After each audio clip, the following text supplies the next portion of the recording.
Hello guys, welcome back to the channel. Now, a lot of you that have been following my channel for a little bit, the Retro Bike Shed, know that I really only dealt with old bikes, mainly Koners, mainly from the 90s. But today I'm going to run you through some changes. I haven't been posting much lately simply because I've had to give up my storage. So a lot of my collection is now gone, it's now sold. Which wasn't bad. I mean, after 15 years of collecting them, I had a good run and I enjoyed every minute of it. I am still doing the odd one or two now and then when I can get them in, when I find them. But nowadays, I mean, most of you guys that are into the retro stuff, you'll probably agree. The bikes, they're harder to come by. The parts especially are harder to come by. And to be honest with you, the market's dropped out. In my opinion, there just isn't any profit in it anymore. People aren't buying bikes as a whole. So when you're refurbishing these old bikes, they take a lot. They take a lot to find, especially if you're doing it to catalogue spec or original spec. They take a lot to find the correct parts all over the internet. Yes, you can find them, but they take a lot to find. There's a lot of research. You're searching constantly. I mean, my 1995 Kilauea, for instance, I had that frame for nearly 3 years before I managed to get the parts up together. It then took me, well, I held on to it for a further 2 years. It was in my collection, and then I moved it on, obviously, with the rest of the collection. But you know what? That bike to me was worth a lot. I made nothing on it. In fact, I was on a loss. As with most of the bikes out of my collection, I made very little on. Now, when you take out the overheads, finding parts, the time searching for parts, the cost of the parts, because the cost of the old retro parts nowadays are it's just crazy, you know. And then my overheads that I personally had, I mean, not all of you will have this, but the overheads that I had was like the rental of the storage units, you know, the upkeep of the storage unit, for instance, that I had them all in. And costs were just mounting, and I just couldn't carry on with it any longer, to be honest with you. So I hit a bit of a down on it. I was a bit down about things and, you know, and stuff like that. A friend of mine then came up to me and said, look, come on, Ramsey, my second name, obviously. Let's not get down about things, eh? Start coming out riding with me. So I was like, well, I've been out with him a few times on old gear, obviously, because I've only ever had old gear. My newest bike was a 2009 full suspension Kona, a Coil Air Supreme. And to be honest with you, to these standards, these days, it's a world apart. I don't mind admitting. Anyway, I went out with him a few times now. I'm in my early 40s, I'm a bigger lad, you know. I did struggle keeping up with him. I mean, crikey, he's a part-time football player, for crying out loud, you know. So, I mean, he's as fit as a fiddle. But, yeah, but I was enjoying myself. So anyway, long story short, a couple of months into that, and I was finding it was really helping my head out. Getting out and about, getting up these kind of trails. Beautiful days. We've had a great spring and a great summer so far in 25. And he took me to my first trail centre. Now, I'm not going to mention the name of the trail centre just yet, because I'm going to go back there later on and I'm going to do a video about the place, you know. But they had bike hire. He said to me, leave your Kona at home. We'll hire a modern bike for you and see how you get on. So I was like, yeah, okay, fine. Anyway, I get to this trail centre. I choose a hardtail. You know, that's my forte, so to speak. And do you know what? Modern bikes, modern geometry, between 1990s, early 2000s, mid to late 2000s even. Wow. They have moved on so far. It's unreal. I just could not believe it. Within half an hour of riding this bike, my confidence levels went up. It felt like my skill, obviously my skill level didn't go up that quickly, but it felt like my skill level went up, and I was keeping up with him, and that made a world of difference to me. So moving on from that, I come back and I've been fiddling about and getting out and about and out cycling and that on the older stuff. And then come May this year, I decided, right, I'm going to bite the bullet. I've got to give up the unit because you know, the guy was selling up. So my collection sold. It went. I've got a few little bits left, but nothing really worth writing home about. And I decided, right, I said to my partner, I said, I'm going to buy a modern mountain bike.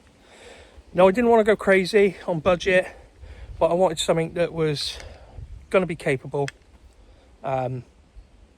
Obviously, I'm not going to be hitting massive, great 50-foot doubles and stuff like that, you know, all these mega trails, and I'm not going to Whistler. Do you know what I mean? So I thought, I don't want to go too crazy with my first proper mountain bike, modern mountain bike. So I popped into my local store, and they lent me a 2022 bike, which is a similar setup to the bike I've bought. They lent me this bike for the weekend, and you know what? I absolutely loved it. Now, that bike that they lent me was a 2022 Voodoo Bazango. Okay? It was one of the guys that work at the store. He lent me that bike. I used it for a bit, and I loved it. The bike I actually hired down at the bike park that we went to, the trail centre that we went to, was a Trek. I think it was a Marlin, Trek Marlin, if I remember rightly. Marlin 4, Marlin 5 maybe.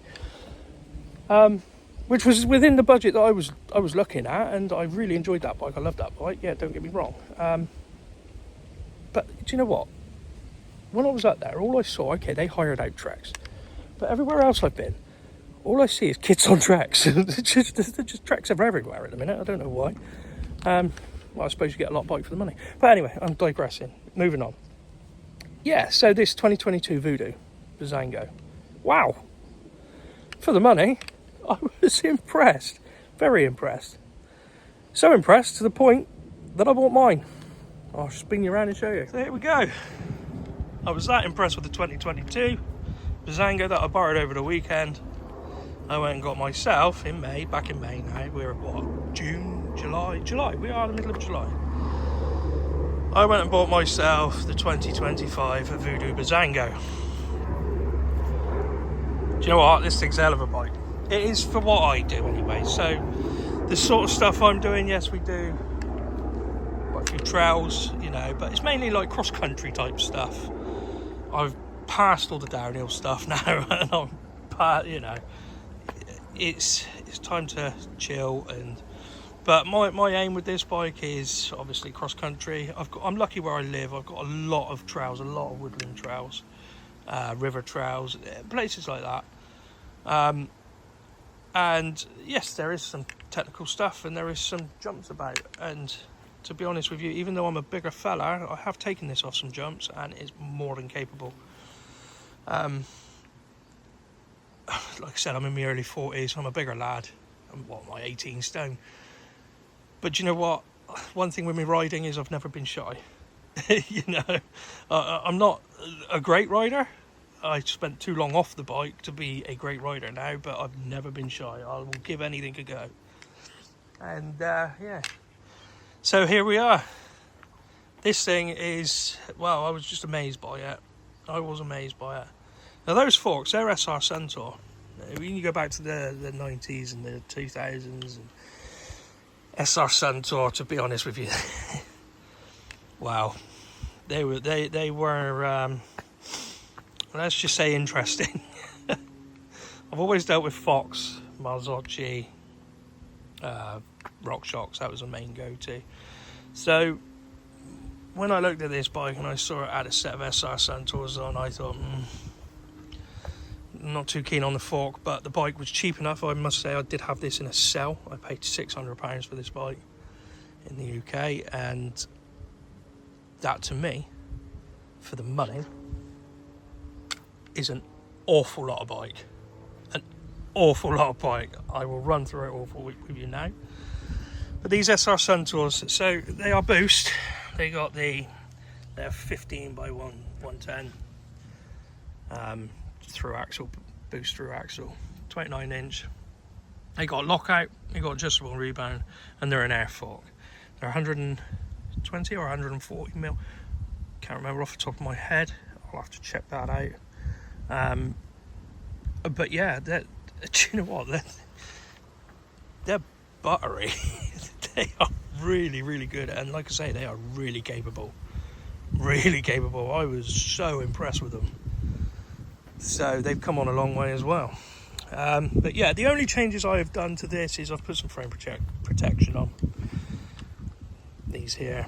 You know, this is all I've done to it, and I've changed the tyres. Now, the bike comes standard with Maxxis Forecasters. They're 29 by 2.4. They're great tyres. They really are great tyres. I've kept them, but they are not tubeless ready. So the wheels are tubeless ready on these, but the Maxxis Forecaster that they come with are not tubeless ready. Now, I wanted to go tubeless because of the sort of trails I do. There's a lot of blackthorn, a lot of thorny places and that I go to.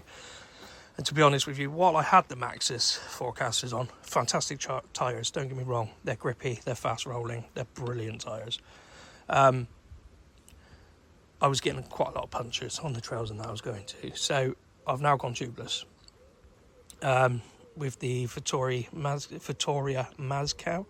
They're a 29 by 2.35.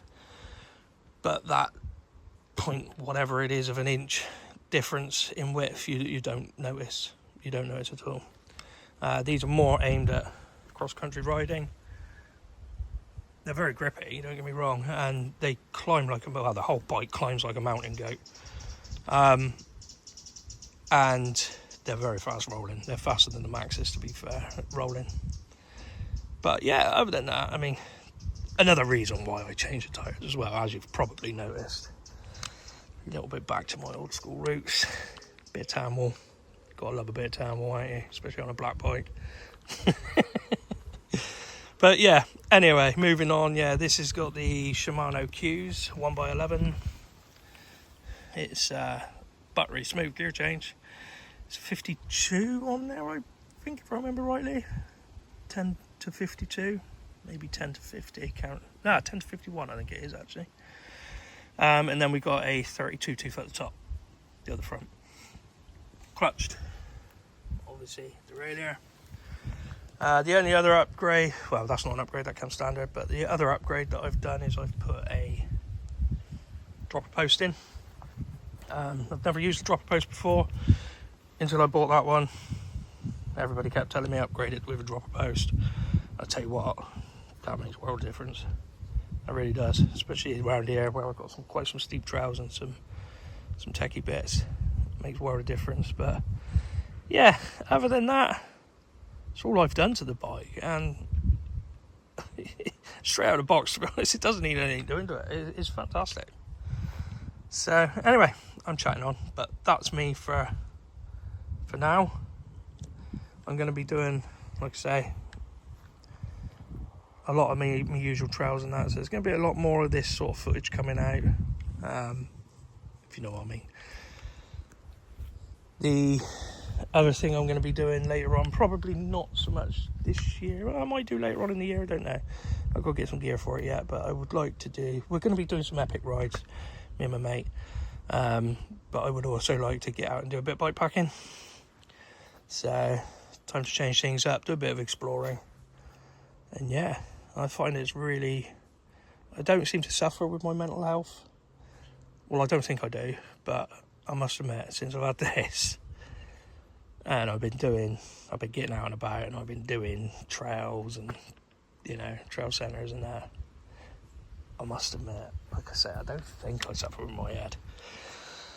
Don't seem to have ever had any problems anyway, but I must admit, I'm a lot happier and a lot healthier. So, yeah, there's definitely something in it. Another thing I wanted to point out as well, this one has a through axle on the rear for 600 quid. This is a hell of a spec'd up bike. You know, I had it in the sale. I think the standard price is 750.